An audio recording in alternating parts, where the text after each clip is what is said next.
Hello, climbers, and welcome to Season 4 of Climbing Mount CMMC.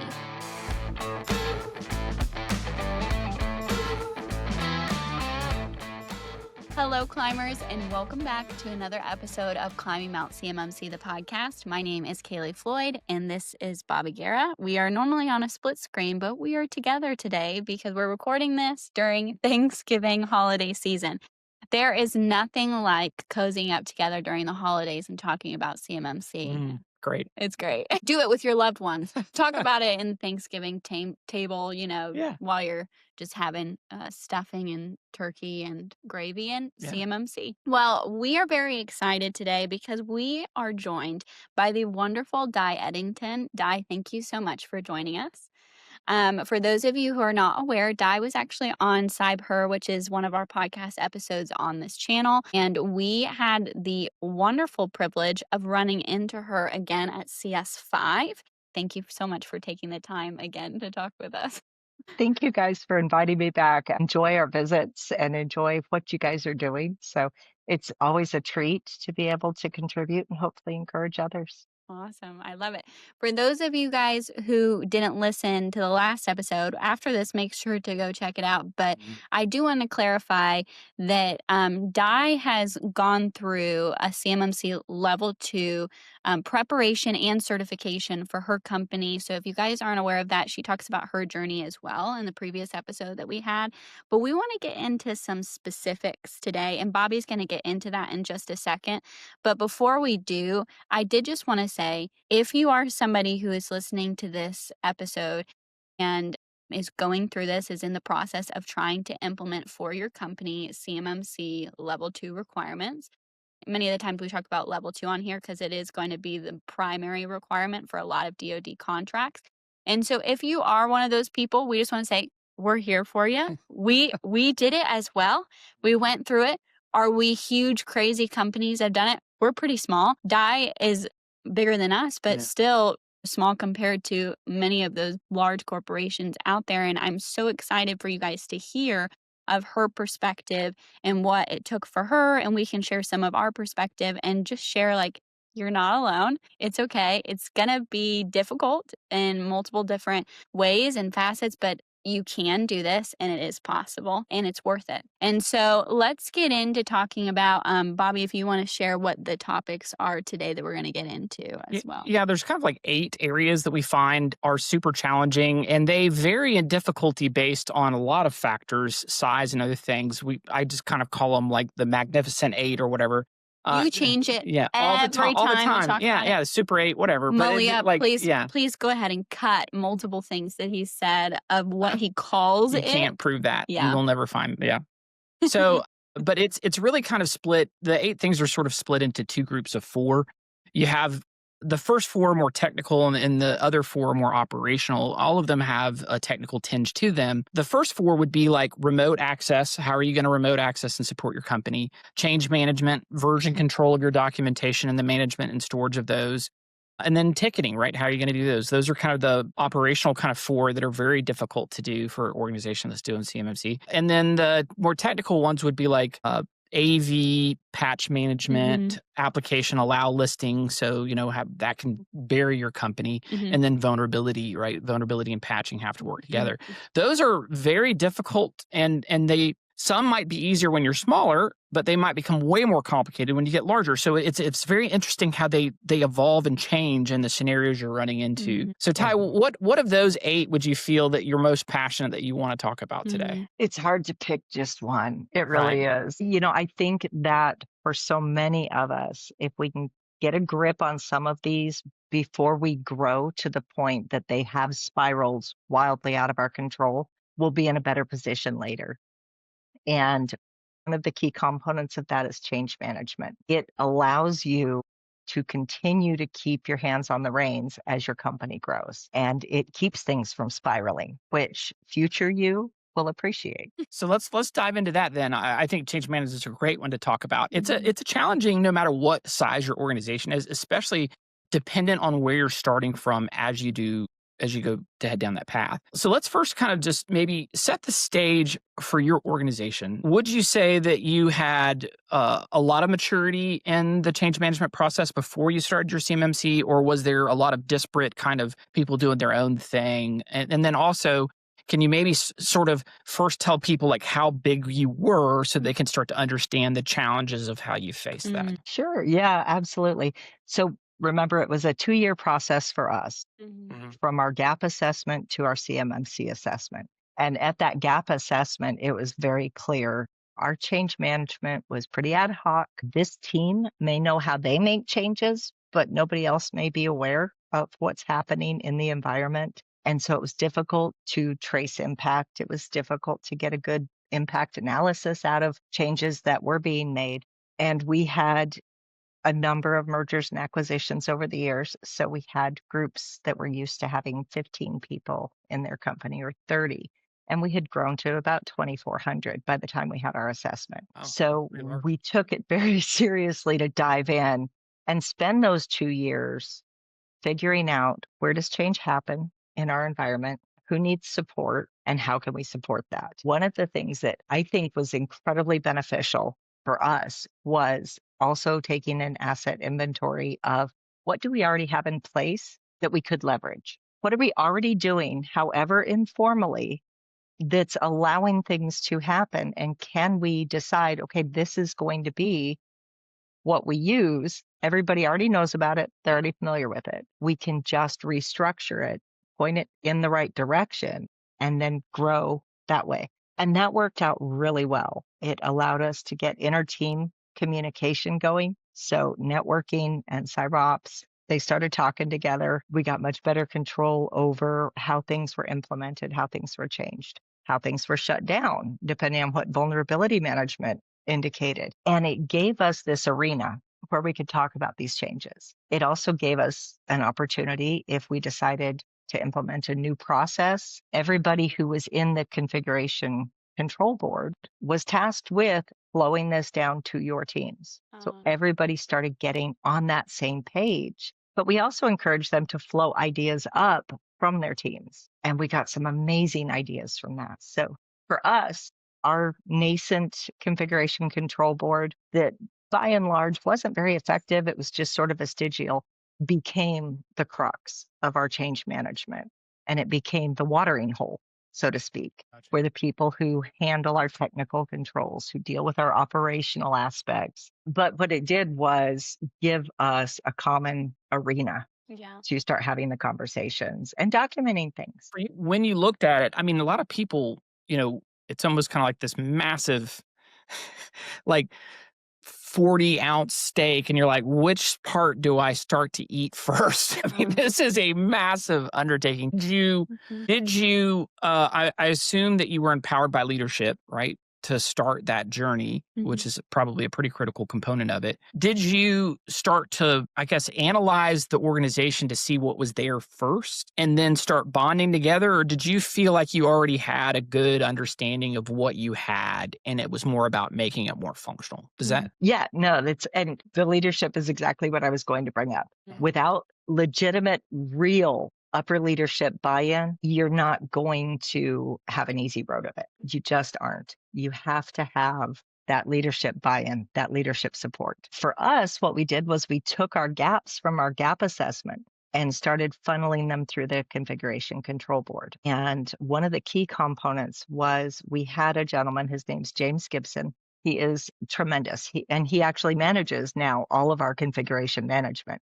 He facilitated those discussions to keep egos, you check them at the door, and there's no finger pointing. If something is not working, okay, it's not working. That is what it is. How do we, as one team, want to fix it? And his willingness and ability to hold those two lines gave us a safe perimeter to really go ahead and address the problems without needing to point blame or fingers or anything. And it created this environment where people started taking ownership, pride of communication and commitment there, and they would bring their ideas in. So starting with our gaps, okay, we need to address this gap. How do we as a company want to address it? And what can infrastructure contribute to that? What can networking contribute to that? Everybody was invited as a contributor. And we ended up with some really solid solutions because we came at it together. And that has helped us maintain it because it wasn't dictated from top down.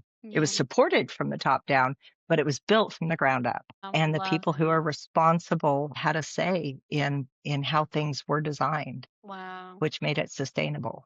How many different departments would you say were represented by your configuration management team? Like, how many voices were being represented without getting too specific to your organization from a safety perspective? But like, Right. So standing members in our configuration control board included each team from IT, each team from cyber, the heads of each of those organizations. And getting back to the leadership buy-in, our CIO came to everyone. And I know at first he probably wasn't a fan, but he came, he showed up, and at the end of the first year, he said, "This is amazing. I know what your problem points are. I know what your pain points are. I can communicate our needs and our vision." And it made us a more strategic partner. And then if we may have a program that needs something that's going to need a special configuration, they get invited to come. And after working with someone in IT or cyber to get all of the most likely questions answered, they can come and make their pitch. Here's what I need. Here's why. The business case. This team said they could do these configurations to protect the boundaries. And now they understand what we do. They understand what we've done to make their request into a yes, and they're more likely to protect it and support it and follow up on things going forward. That worked out really well for us. Yeah. So for people who aren't fully aware of the CMMC journey, maybe they're newer to it, and you're explaining this board and the process that you took with the different departments being a part of it. Would you explain? So that's not necessarily having to do it that way is not a requirement for Nope. CMMC, but there is a part of that that is technically a requirement. And would you sort of describe that to somebody who is new to starting out and what you had to learn on your journey of doing those controls for CMMC? Right. So the controls that are required, we have to have a process for making changes to our environment. That's a required control. We have to analyze the impact of changes to our environment, and that's a requirement. For us, leveraging our change control board was the way to go because it gave us that visibility. If you have a small company, there are 5 of you, 2 of you make the decisions, you tell the other 3, that's okay too. But you want to make sure that you're codifying. This is how we do it every time. You're clarifying, okay, this is where we're going to store the records. This is the cadence we're going to do it on. And this is how we're going to manage it. This is how we handle requests. Really, CMMC is not about doing things a certain way. It's about getting things done and then being consistent, transparent in how you're getting them done. And so whether you stand up an entire board or your official process is Monday mornings, we have a coffee meeting and this is where we handle these things. It's okay, but you want to make sure, how does change happen? How do you make sure unexpected change doesn't happen? And change management does affect and is affected by the other 7 that Bobby mentioned. If your vulnerability management and your patching are in place, you have a really good vision and insight into what's happening in your environment. So if you're getting configuration drift, you can leverage your change management. What do we need to change to stop this? If you're getting a lot of alerts, you can leverage your change management to shore things up and make sure everyone is on the same page. so did you go through and analyze your organization and say the process and the software that we're using to help track the logs, track the risk, record this information? Were you happy with what you had? Or did you find that you were not adequate to meet the controls and you had to do some more overhauling to get it to the level you felt like you needed? Or was that a journey? Yeah, it's a journey, I think, for every company, no matter where you start out. As you start using the tools you have, you really start finding their boundaries. And sometimes you can modify it, sometimes you can't. Sometimes you have someone who just loves their spreadsheet and they're willing to manually maintain it, and that's okay too. One of the things that we did find is that our cadence for communicating changes, we weren't addressing emergency changes. How do you handle those? So, okay, let's discuss it. Let's stand up. And we were able to develop an entire policy and a process for how emergency changes can be presented, how are they authorized, and when are they documented. And we went from running around in circles, how do we help this person, to we got you, it's okay. And all of those are documented. We went outside our regular tracking tool and stood up a Teams channel. We have a CCB Teams channel. And if you have a request or a question that you want to bring up and you want to get feedback on before the meeting, throw it in the chat. People will jump in, they'll poke holes in it, ask questions, offer ideas, and you can leverage that. Now you have a written record of some of those conversations. Yeah. And you can speed up your meetings. There are so many ways that you can do it. Some companies will leverage their ticketing system and just put 1 or 2 people in charge of change request tickets, and they'll do the legwork and then bring it to the authorized group that votes on the changes and bring the impact analysis. But the key is whatever you're doing, make sure it's written down so that you can always go back. Sometimes we make a change and we don't remember why. Yeah. It's That was so nice when you can look it up. that is like, I feel like it something that people don't realize about, when a lot of times when we say that CMMC can be very difficult to implement, that is what we're tacking on to that saying as well, is not only are you having to implement it, but you're having to prove it. And so we don't always say that, I guess, correctly, of like, it was CMMC is really hard to implement and prove, that you're implementing it correctly, which makes that implementation even harder, as you're continuing to think over and over again, okay, now how do I prove this? How do I keep track of this? Because just like you said, Di, like, you are not going to remember that change from 8 months ago when you have your assessment or whatnot. And you're like, I don't know what that was. I don't even remember why I said yes to that. Right. And so this goes into the question that I was really curious about.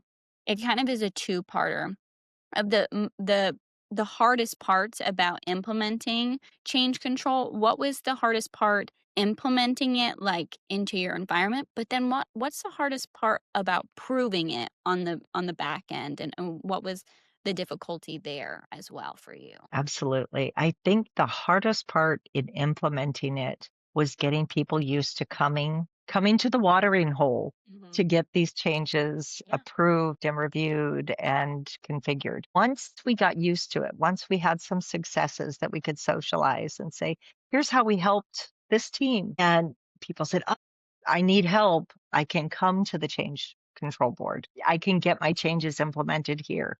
Mhm. And it allowed us to get much better visibility into what needs our programs had. And come to find out they had a lot of needs. So it cuts down on your shadow IT significantly Yeah. because you're actually available. They know where to go. So getting people used to coming together was the biggest challenge. For us, what got us over that hump was doing on-site, in-person meetings to review controls. We went to several of our sites regionally and brought people together.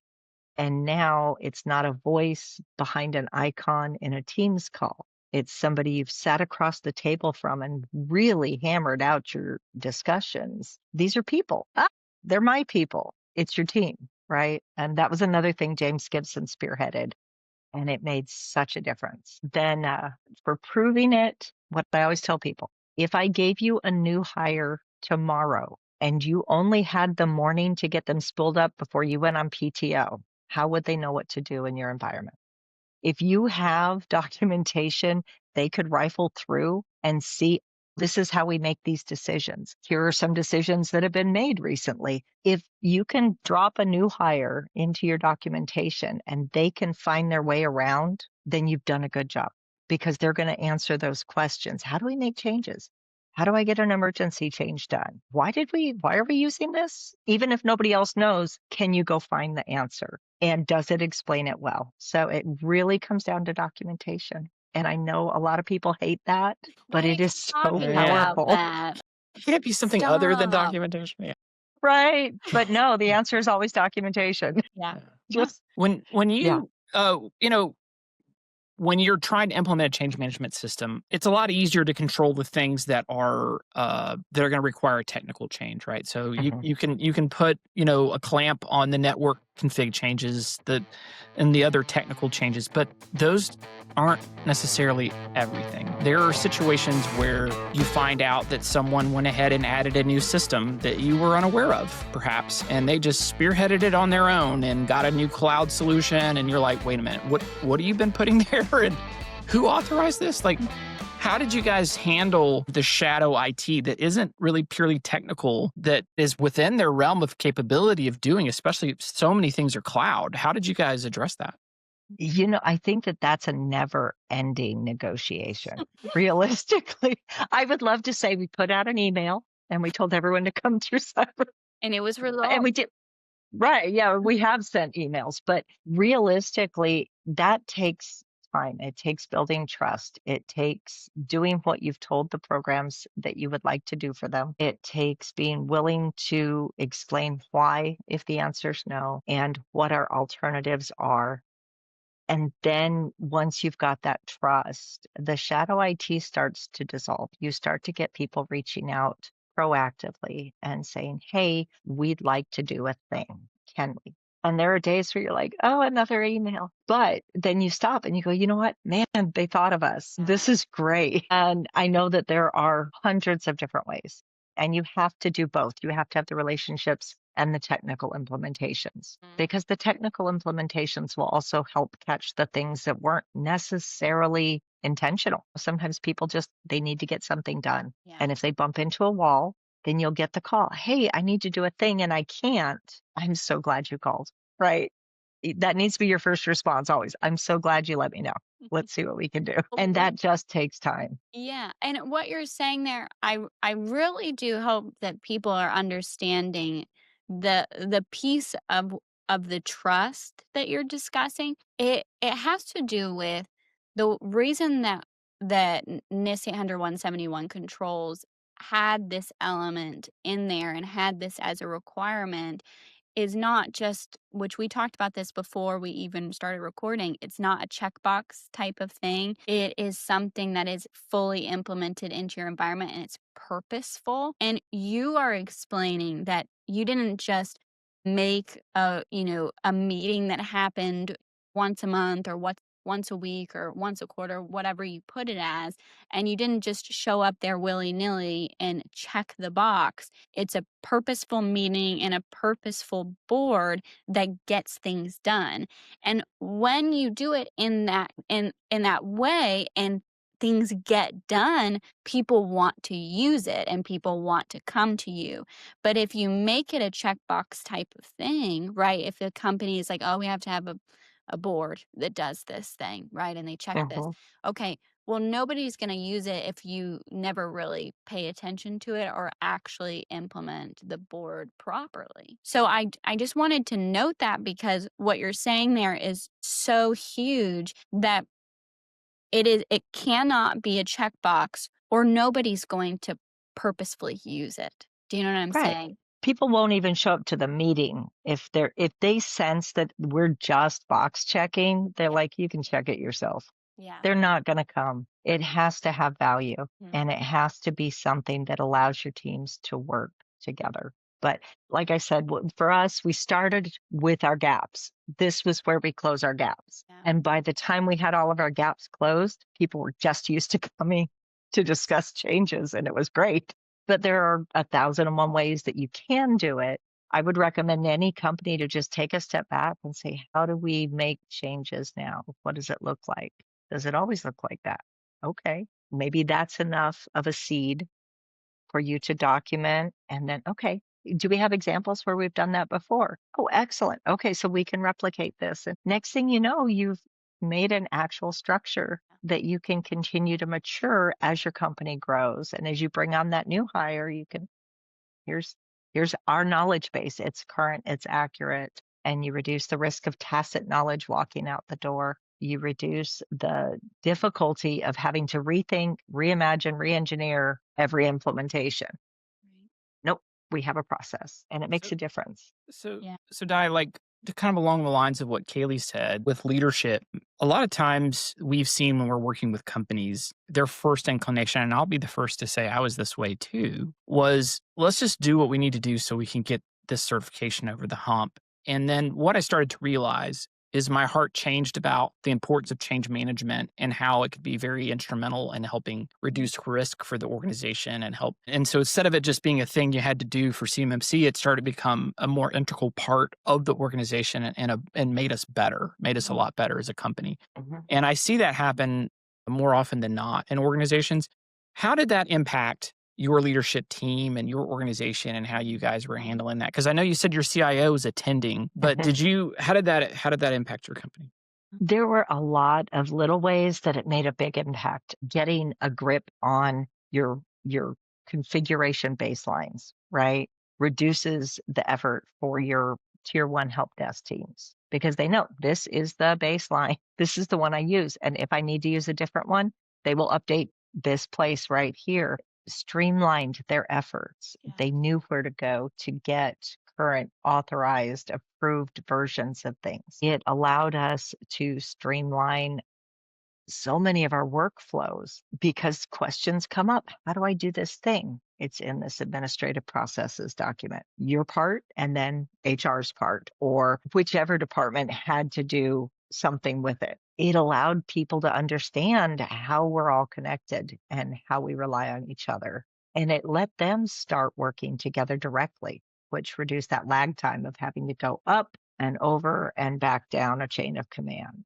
They knew, well, we can reach over to these people and they know what they need to do. So that was really helpful. It also, I think, allowed our upper leadership to see and understand that the contracts team, the proposals team, the subcontracts team, they all have parts to play in CMMC. And if we're all working together, they get their attestations faster. Everything's more accurate. There are no surprises. There are still surprises because it's a dynamic, ever-changing environment, especially since November 10th. All the attestations are changing now, but we're better prepared to handle the changing environment because we know how to navigate ours now. And that made a world of difference. So I've seen teams that aren't working together or that see any type of change management as a blocker. But what I found is that when you dig deep and you ask questions, they can't explain their environment because whatever they've used that's not a blocker is not well documented, it's not codified, it's not structured. And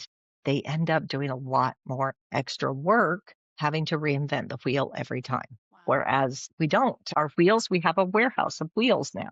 And you just get the ones you need and put them on the axle and go. But you have to be convinced that that is going to happen. And that's what gets you through the process. When you touched on it too, you said your tickets, the ticket volume. One of the challenges that we've seen a lot of times for organizations internally is most everything you could just request through a ticket, right? And you can sometimes use your tickets to avoid a change management request because you just put in a ticket and say, hey, let's do this. And they're like, come on, big bucks. Let's see if they'll go ahead and do it, and you're like, no, that's a change request. But, like, how did you navigate those waters as an organization? Big part of it was getting buy-in from IT and cyber both, that if something smelled like a change request, they would just run it by the head of the CCB and say, would you like to see this in your meeting? And he would say, yes, I would. And you can invite the person who put in the ticket too, and we'll talk to them. That you would have them show up, and that's very interesting. Yeah. Did you put a spotlight on them and say, tell me. Right. How much of a time did it change, like, the resolution timeframes for those requests? Because obviously, you've got to think about that's going to add some steps, right, in some of those requests.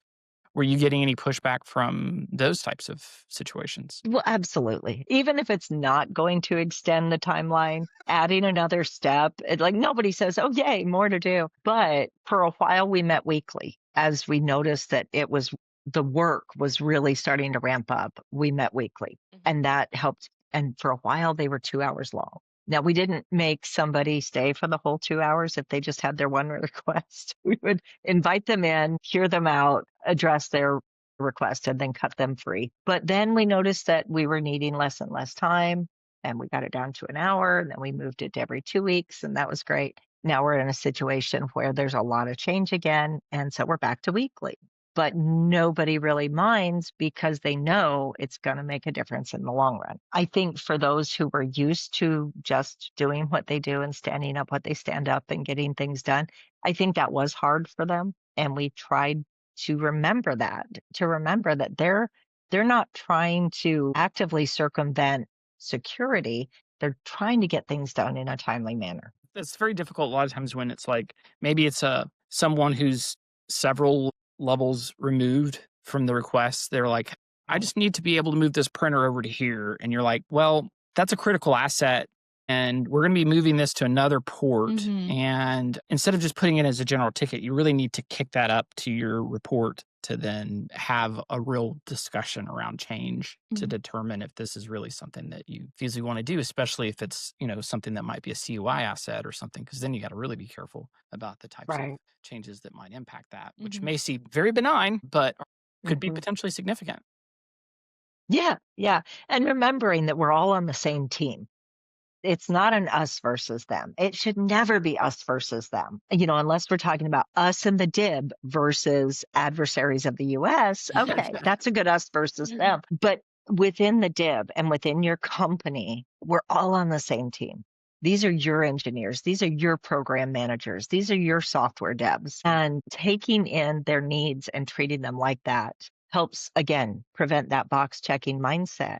You're not checking boxes, you're helping your people. And that can make a big difference. Again, telemetry, they're all connected. It's very difficult to isolate any one control family and say this one lives in isolation. But if you have good, solid telemetry, you're getting a heads up if there's something going on and you can address it, not just technically, but also operationally and relationally. If you have good vulnerability management, you have good control in place, then you're going to flush out the people who need you, and you're going to force them to come to the surface for air and ask for help. Okay, great. Now we can do something for you. Now we can help.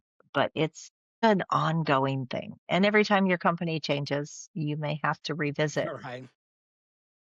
I think about the climbing Mount CMMC imagery, right? And this mountain, other climbers have been on it. There are hooks in the mountain. Yeah.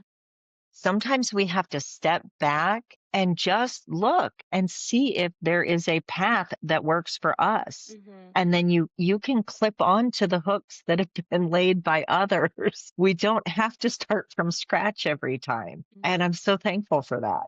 Yeah, that's so powerful. I will say, like, even before when we were first starting this podcast, we were talking about that there was nothing, there was no peer groups out there for us when we started. But Oh, now, like you're saying, there's a lot more, and there's a lot of opportunities to learn from others who have climbed it already, and like you said, although you climb it for, getting that 110 score and going through your certification and getting that certification of level 2, it's still an ongoing process, and we can all still continue to learn from each other. And I do think that is a very powerful message that we need to remember. And we're doing this because we want to protect the United States, and we want to protect what we're doing here and how we're doing it, and protect the data and the information. But I also want to emphasize too, Di, what you said to me in the last episode, if people didn't listen. It starts with leadership, and it spreads out, and you could not have done what you did without leadership buy-in. And I do want to emphasize that to anybody who is listening to this that is part of an organization that's starting this journey, because I've talked to many of them that still yet, even though November 10th has happened, have not had leadership buy-in, and it is astounding to me that I'm still having that conversation. So please, please listen to the incredible information that Di has given us today. And even in the previous episode that we had, guys, it's possible to do. You can do it. But please make sure that leadership is bought in. You're a team. You're doing this. It's not a checkbox. Please actually do it the way that it's supposed to be done, and not just checking a box. And I get that the time frame has now started, right? Everybody is like what Bobby is saying. Everybody's like, I just need to get this done, and I need to get it done now. And unfortunately, sometimes when you try to cut back on time, you also cut away some of the things that are important or that are critical. So please make sure to pay attention to that when you are implementing this and you're starting your CMMC journey for your organization, no matter how big or how small you are. But I also want to say, Di, thank you so much for taking the time to just share your perspective that many people are walking through or starting to walk through right now with their companies. It is really crazy, some of the conversations that I've had with even small businesses on trying to figure out how to implement this, and your words are very encouraging. So thank I you hope so. so much for taking the time. We really appreciate it. Absolutely. I would just encourage people to, as you develop your processes, set yourself up to succeed by establishing processes that work for your environment. You don't have to copy what a mega corporation has had going on for 40 years. Find what works for you. Make sure, like you said, that you can prove it. But that annual affirmation comes up pretty quick. Like there's not much time to breathe after you get your level 2 cert before you go, "Oh, we need to revalidate everything. Oh, we're going to start over again." So develop processes that are going to lighten your load down the road, and you'll be stronger, happier, better rested. It's awesome. As rested as you can be with implementing Right. this. Yeah. No, thank you. Thank you so much again, Di. And guys, Thank you if you're guys. not familiar with her and what she's doing, and make sure to please follow her on LinkedIn so you can keep up to date on some of the awesome stuff that she posts on LinkedIn. Also, make sure to follow and subscribe Uh, to either our Thank you guys so YouTube. much. Oh yeah, thank you. And please make sure to follow and subscribe on YouTube. And if you're listening on Spotify or Apple Music or Apple Music, Apple Podcasts, we're on music. Yeah. No. Apple You Podcasts, do so not that want to hear me sing. you go ahead and sing for them. No. Okay. But if you have the notification bell or whatnot, you can click on that so that you're notified anytime we upload new content. We're going every other week for right now, so we won't be posting next Thursday, but we'll be posting the following. So make sure to follow us to keep track of that. But until then, guys, as always, keep on climbing. See ya. Make sure to follow us on LinkedIn and YouTube to stay up to date on the latest CMMC news. We hope you guys enjoyed today's episode and listen out for the next one. But until then, keep on climbing.